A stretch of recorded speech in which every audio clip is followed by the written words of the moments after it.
ప్రశాంతంగా నిద్రపోయేందుకు నీంద్ యాప్లోకి అడుగుపెట్టండి. ఈ క్షణమే నీంద్ యాప్ను డౌన్లోడ్ చేసుకోండి.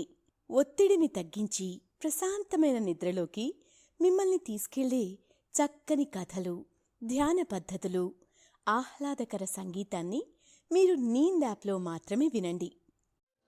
నమస్తే, నేను మీ గౌతమి. ఇప్పుడు రచయిత్రి అంజలి సేకరించి పంపిన పార్వతీదేవి వివాహం అనే కథను విందామా? కోపం ఎటువంటిది అంటే ఒకరిని గాయపరచాలి అన్న ఉద్దేశంతో మన చేతిలో నిప్పు తీసుకుని వారిపైకి విసరాలని చూడడం అని అన్నారు పెద్దలు. మనిషికి ఉన్న హావభావాల్లో కోపం అత్యంత భయంకరమైంది. మన విచక్షణ కోల్పోయేలా చేస్తుంది. అందుకే కోపాన్ని అదుపులో ఉంచుకోవాలి అంటారు. కోపం రానివాడు కాదు, సరైన సమయంలో సరైన వ్యక్తి పట్ల కోపం ప్రదర్శించడం గొప్ప విషయం. కోపానికి భగవంతుడేమీ అనర్హుడు కాదు, కానీ ఆయన కోపం చివరిగా లోక కళ్యాణానికి దారితీస్తుంది. అలా పరమశివుడు తన ప్రియమైన భార్యామణి పార్వతీదేవి మీద కోపపడిన ఒక సందర్భంలోనిది ఈ చక్కని కథ. మరి ఆ కథను వినేద్దామా? అయితే మనం కథ వినటం ప్రారంభించే ముందు సౌకర్యవంతమైన స్థితిలోకి వెళ్దాం. మీకు ఇష్టమైన రీతిలో పడుకొని అన్ని లైట్లను ఆఫ్ చేసి మీ కళ్ళు మూసుకోండి. నెమ్మదిగా గాలి పీలుస్తూ పూర్తిగా లోతైన శ్వాస తీసుకుని వదలండి.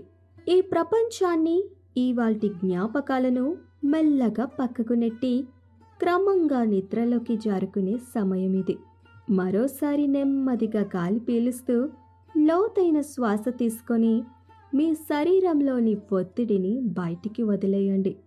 ఇప్పుడు మీరు చేయాల్సిందల్లా విశ్రాంతి తీసుకోవటం, సేద తీరటం, మునుపటి స్థితికి రావటం. మీరు ఇప్పుడు మంచం మీద ఉన్నారు. రోజువారీ అలసట నుంచి మీ శరీరం విశ్రాంతి తీసుకున్నట్లుగా మీకు అనిపిస్తుంది.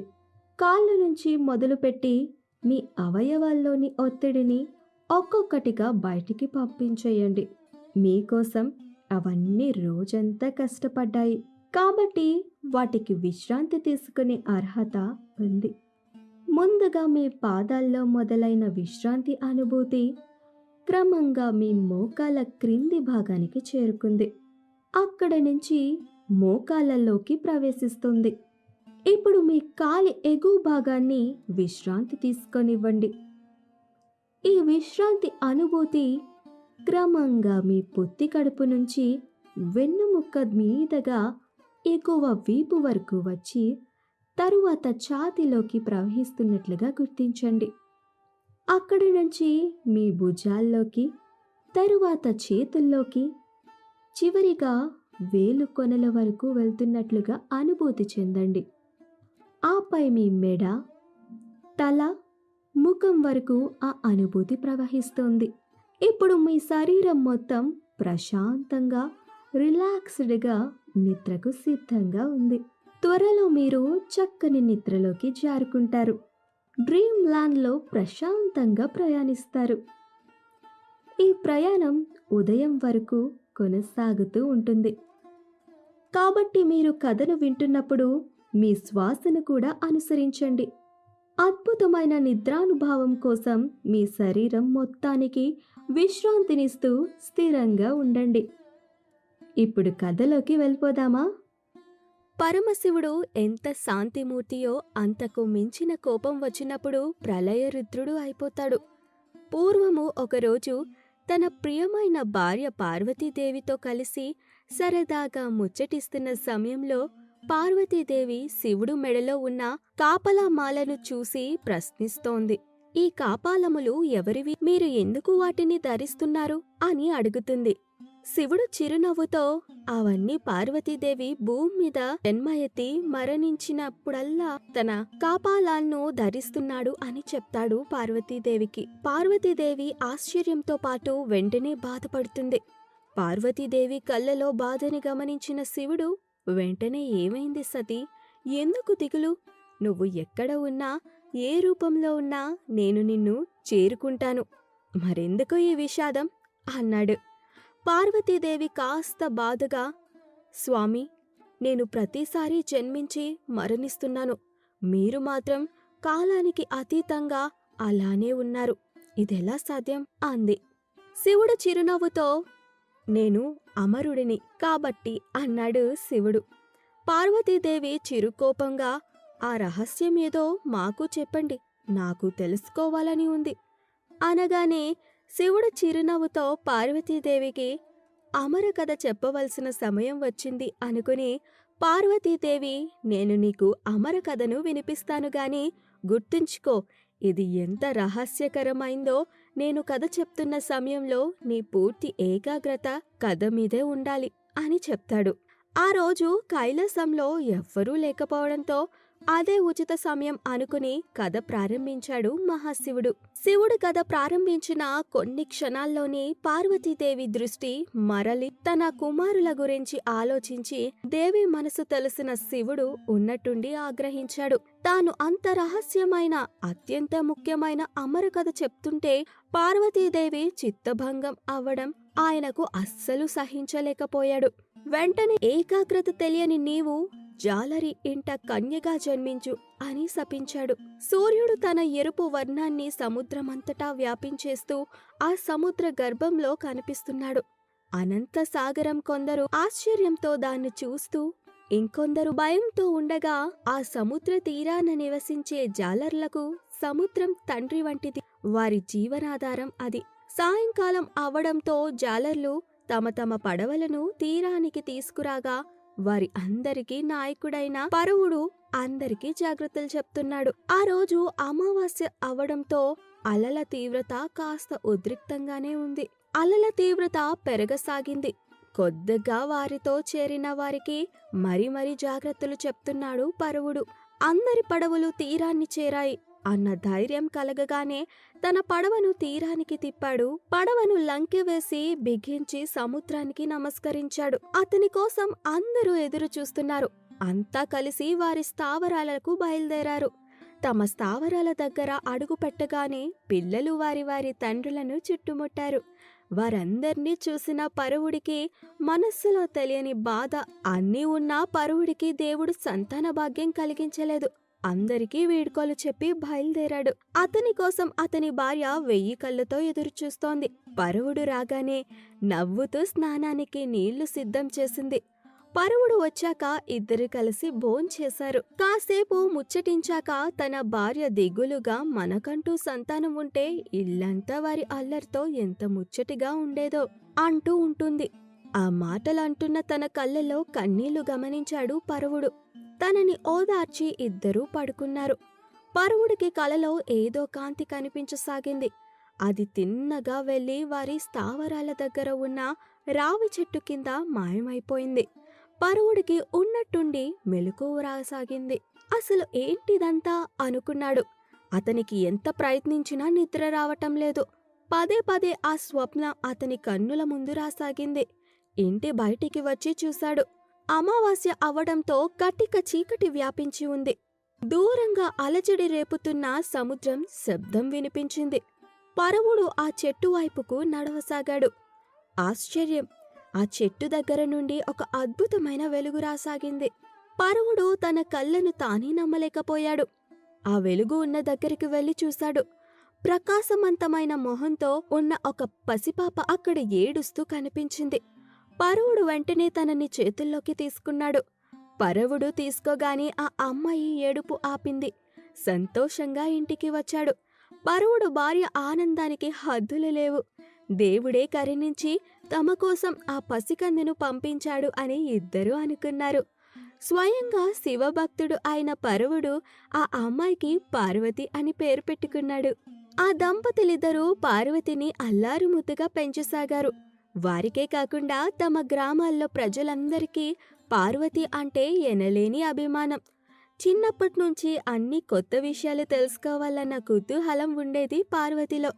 ప్రతిరోజు పరవుడు సముద్రానికి వెళ్లే సమయంలో తాను కూడా వస్తాను అని మారం చేసేది. తాను పెద్దయ్యాక తీసుకువెళ్తాను అంటూ పార్వతిని బుజ్జగించేవాడు పరవుడు. అల్లారు ముద్దుగా పార్వతి పెరిగి పెద్దవసాగింది. తనకు 5 ఏళ్లు రాగానే పరవుడితో కలిసి మారం చేసి సముద్రానికి వెళ్ళింది. వాళ్ళ నాన్నగారు చెప్పినట్టు గేలం వేయగా ఎంతసేపైనా చేపను పట్టుకోలేకపోవడంతో, నాన్నా, నేను ఇంటికి వెళ్ళిపోతాను. చూడు, ఒక్క చేప కూడా రావటం లేదు అంది. పరువుడు నవ్వుతూ, అంత ఓపిక లేకపోతే ఎలా నాన్నా? చూడు, నువ్వసలు దృష్టి సరిగ్గా పెట్టడం లేదు. ఆ గేలన్నీ పదే పదే కదిలిస్తున్నావు.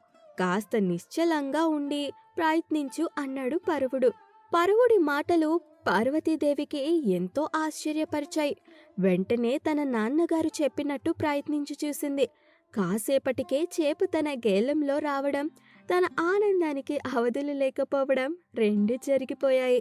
అలా మధ్య మధ్యలో వాళ్ళ నాన్నగారితో సముద్రానికి వెళ్ళేది. కొన్ని సాయంత్రాలు సముద్రపు అడుగున కూర్చుని ఆ అలలను గమనించేది. ఏదో లోటు, ఎవరో గుర్తొస్తున్నట్టు అనిపించేది. కాని ఏవీ స్పష్టంగా తోచేవి కావు పార్వతీకి. సమయం ఎవరికోసం ఆగదు కదా. కాలంతో పాటు పార్వతి పెరిగి యుక్త వయసు వచ్చింది. పార్వతిని చూసి ముచ్చటపడిన వారు లేరు. తన తెలివితేటలు, వినయంగా అందర్నీ ఆదరించే మనసు, తన అందం తన గురించి చుట్టుపక్కల రాజ్యాలలో తెలియడంతో చాలా మంది రాజులు పార్వతిని వివాహం ఆడాలని అనుకున్నారు. పరువుడికి దిగులు మొదలైంది. అల్లారు ముద్దుగా చూసుకున్న తన కూతురికి తగ్గ వరుణ్ణి ఎక్కడ వెతకాలి అనుకున్నాడు. కైలాసంలో దేవి లేకపోవడంతో అందరూ విచారించసాగారు.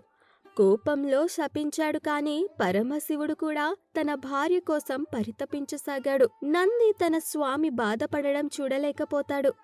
స్వామి, మీరు ఆజ్ఞించండి, నేను భూలోకానికి వెళ్ళి మాతను తీసుకువస్తాను అంటాడు. అప్పుడే వచ్చిన నారదుడు శివుడు విచారంగా ఉండడం గమనించి, నమస్కారం మహాదేవా, మీకోసం ఒక ముఖ్యమైన వార్త తీసుకువచ్చాను. భూలోకంలో వరుడి ఇంట్లో జన్మించిన పార్వతి గురించి భూలోకమంతా చర్చలు జరుగుతున్నాయి. రాజులందరూ తనను వివాహమాడటానికి సతమతమవుతున్నారనుకో. మీరు పరువుడికి తగిన వరుణ్ణి వెతకడంలో సహకరించాలి అని నా విన్నపం. నారాయణ నారాయణ అంటూ మాయమైపోయాడు నారదుడు. పరువుడి ఇంట్లో జన్మించింది తన భార్యగా గుర్తించిన శివుడు నందిని ఒక రాక్షస చేపగా మారి భూలోకంలో వెళ్ళమని ఆజ్ఞాపించాడు. సముద్రంలో ఉన్నట్టుండిగా సుడిగాలి ఏర్పడింది. సముద్రంలో అల్లకల్లోలంగా గుర్తించిన పరువుడు నావలన్నిటినీ తీరం వైపు తిప్పమని ఆజ్ఞాపించాడు. వలలను వేగంగా తీసి పడవలను తీరం వైపుకు తిప్పసాగారు. సముద్రంలో అల్లకల్లోలం అధికమైంది. అలలు అతి వేగంగా వస్తున్నాయి. పరువుడు అందరికీ సూచనలు ఇస్తున్నాడు. ఉన్నట్టుండి ఏదో భయంకరమైన శబ్దం రావటంతో పరువుడు అందర్నీ వేగంగా వెళ్ళమని సూచించాడు. వారు ఒడ్డుకు చేరుకునే సమయానికి ఒక పెద్ద రాక్షసి చేప సముద్రం నుండి బయటికి వచ్చి గెంతులు వేస్తూ మళ్లీ సముద్రంలోకి దూకేసింది. దాని తోక తాకిన చోటు పడవల ధ్వంసమయ్యాయి. అందరూ ఆశ్చర్యంగా భయంతో ఆ చేప వైపు చూశారు. పరువుడు అందర్నీ గమనించి అందరి క్షేమ సమాచారం కోరాడు. అందరూ తీరానికి చేరుకున్నా వారందర్నీ వేధిస్తున్న ఏకైక ప్రశ్న, ఒకవేళ చేప అక్కడే ఉంటే వారి జీవనాధారం ఎలా అని. పరువుడు అందరి వైపు చూసి, బహుశా దారి తప్పి ఉంటుంది.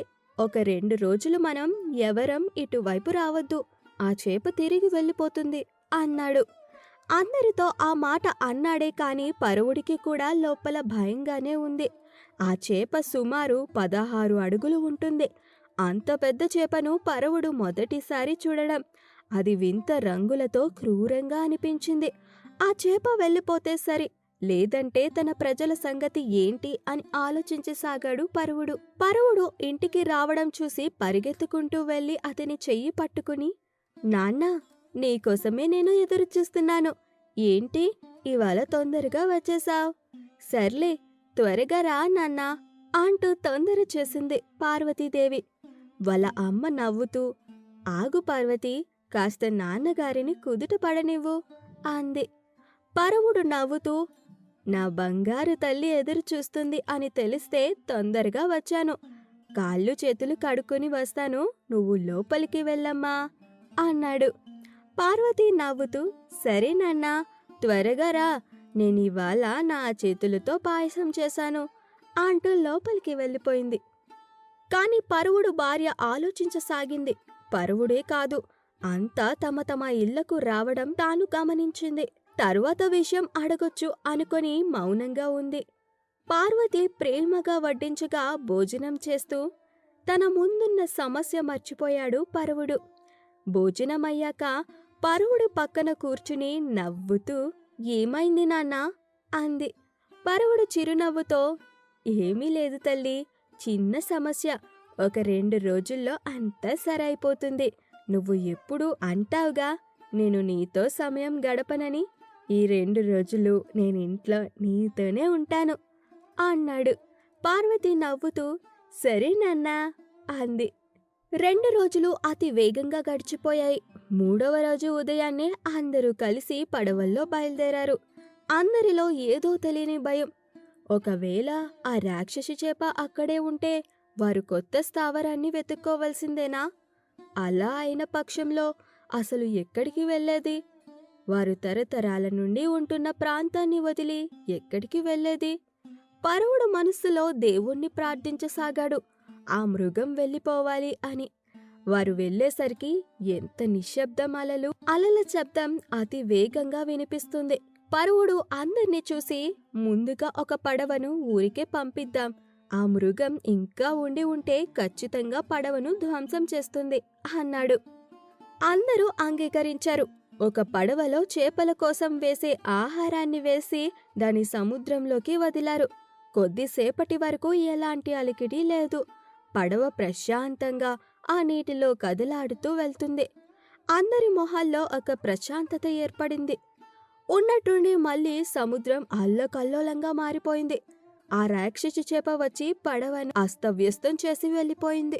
పరువుడికి తోటివారికి ఏం చెయ్యాలో తోచలేదు. పరువుడు కాస్త నిట్టూర్చి, "నేను వెళ్ళి ఆ చేపను ఓడించడానికి చూస్తాను" అన్నాడు. అందరూ వద్దు అంటున్నా పరువుడికి వద్దు వద్దు అంటూ చెప్పసాగారు. ఆ మృగాన్ని ఓడించడం అంత సులభం కాదు. రాజు యొక్క సహాయం అడుగుదాం అన్నారు. వెంటనే పరువుడికి పార్వతి జ్ఞాపకం వచ్చింది. ఎంతోమంది రాజులు తనను వివాహం చేసుకుంటాం అన్న ప్రస్తావనను పరువుడికి పంపారు. వెంటనే పరువుడు నిట్టూర్చి, ఎవరైతే ఆ రాక్షసు చేపను ఓడిస్తారో వారికి తన కుమార్తెను ఇచ్చి వివాహం చేస్తానని అన్నాడు. ఆ వార్త దేశం నలుమూలలా వ్యాపించింది. పార్వతి అందం గురించి విన్న రాజులు ఎక్కడెక్కడి నుంచో రాసాగారు. కాని ఆ రాక్షసు చేప రూపం చూసిన కొంతమంది దానితో పోరాడకముందే ఓటమి అంగీకరించి వెళ్ళిపోయారు. మరికొంతమంది అయితే తమ దగ్గర ఉన్న ఆయుధాలతో పోరాడినా ఫలితం దక్కలేదు. అతి కష్టంగా ప్రాణాలతో బయటపడసాగారు. ఆ విషయం గురించి తెలిసిన కొంతమంది రావడమే మానేశారు. ఒక మధ్యాహ్నం పార్వతి సముద్ర తీరాన కూర్చుని అలలు గమనిస్తుంది. పరువుడు దూరంగా నిల్చొని తన కూతుర్ని గమనిస్తున్నాడు. తాను ఈ నిర్ణయంతో తన కూతురు మనస్సు బాధ పెట్టానా అనే సందేహం కలిగింది. అతనికి అప్పుడే ఢమురుకం శబ్దం రావటంతో తిరిగి చూశాడు. అతి సాధారణ వస్త్రధారణతో ఒక చేతిలో త్రిశూలం, మరో చేత్తో డమురుకం వాయిస్తూ మనోహరమైన ముఖస్థుతితో ఉన్న యువకుడు అటువైపుగా వస్తున్నాడు. ఆ డమరుకం నుండి వస్తున్న శబ్దం అతి మనోహరంగా ఉంది. అందరూ తమ తమ పనులు ఆపేసి అతని వెనక రాసాగారు. ఆ శబ్దం విన్న పార్వతి నిలబడి అతన్ని గమనించసాగింది. అతడు పరువుడి ముందు ఆగి నమస్కరించి, "మహాశయ, నేను ఆ రాక్షసు చేపను ఓడిస్తే మీ కూతుర్ని ఇచ్చి వివాహం చేస్తారా?" అని అడిగాడు. పరువుడికి ఆశ్చర్యం వేసింది. అసలు ఎవరతను? అతని గురించి ఏమీ తెలీదే. చూడ్డానికి సాధారణంగా ఉన్నాడు. అతను రాజు కాదని తెలుస్తోంది. పరువుడికి ఏం చెయ్యాలో ఏమనాలో అర్థం కాలేదు. వెంటనే అంత రాజులు యోధులు ఓడించలేని ఆ చేపను ఇతను ఓడించగలడా? ఒకవేళ ఓడిస్తే ఖచ్చితంగా అతను పరాక్రమముడు అయ్యి ఉంటాడు. కావున నిస్సందేహంగా అవును, కాని నువ్వు దాన్ని ఓడించాలి అన్నాడు.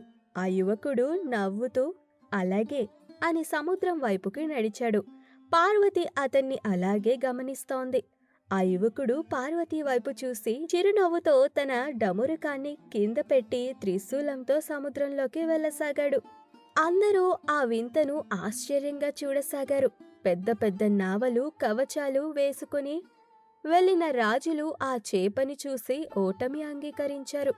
ఇతను ఇంత సర్వసాధారణంగా కేవలం త్రిశూలంతో అంత పెద్ద చేపను ఎలా ఎదుర్కొంటాడు అని ఆలోచనలో పడ్డారు చాలామంది. ఆ యువకుడు కొంత దూరం వెళ్ళగానే అతి పెద్ద శబ్దంతో ఆ రాక్షసు చేప వచ్చింది. ఆ యువకుడు ఆ చేపను తాకగానే అక్కడికి వచ్చింది అతని స్వామి పరమేశ్వరుడు అని గుర్తించింది ఆ చేప. వెంటనే అతనికి లొంగిపోయింది. ఆ యువకుడు ఆ చేప పైకి ఎక్కి తీరానికి వచ్చాడు. అందరూ ఆశ్చర్యంగా చప్పట్లు కొట్టసాగారు. ఆ యువకుడు నవ్వుతూ వచ్చి చెయ్యి అందించమన్నట్టు కోరాడు. అతన్ని తాకిన మరుక్షణం పార్వతికి అంతా జ్ఞాపకం వచ్చేసింది. స్వామి అనగానే శివుడు తన అసలు రూపంలోకి ఆ రాక్షస చేప నందిలా మారిపోయారు. చూస్తున్న అందరూ పరమశివుణ్ణి చూడగానే చేతులెత్తి నమస్కరించసాగారు. శివుడు పరువుడికి జరిగింది వివరించాడు. పరువుడు అతని భార్య స్వయంగా దేవియే తమ కూతురు అయినందుకు ఎంతో సంతోషించారు. పరువుడు కోరిన మేరకు శివుడు మరొకసారి పార్వతిని వివాహమాడాడు. అంగరంగ వైభవంగా వివాహం ముగిశాక తనకు తల్లిదండ్రుల ప్రేమను పంచిన పరువుడికి అతని భార్యకు వీడ్కోలు చెప్పి కైలాసానికి పయనమయ్యారు. నందిని కైలాసంలో వదిలేసి శివుడు పార్వతిని తీసుకుని అమర కథ చెప్పేటందుకు ఒక రహస్యమైన గుహకి తీసుకువెళ్ళాడు. శివుడు చెప్పిన కథను శ్రద్ధగా విన్న పార్వతికి అమరత్వం సిద్ధించింది. అలా అమర కథ పూర్తయింది.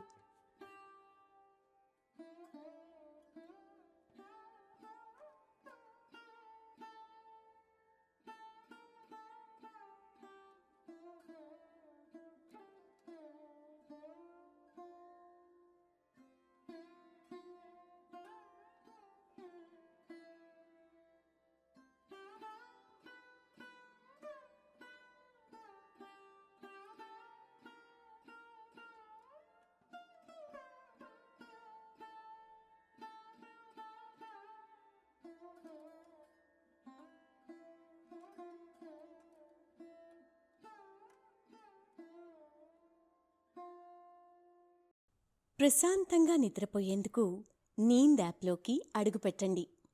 ఈ క్షణమే నీంద్ యాప్ను డౌన్లోడ్ చేసుకోండి.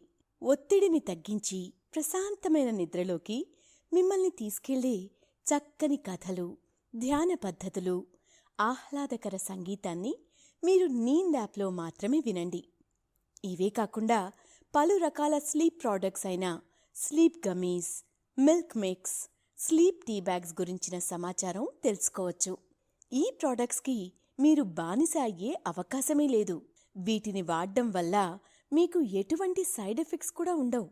సంపూర్ణంగా నిద్రపోయేందుకు ఇవి సహకరిస్తాయి. మీ నిద్రానుభవాన్ని మరింత మెరుగుపరుస్తాయి.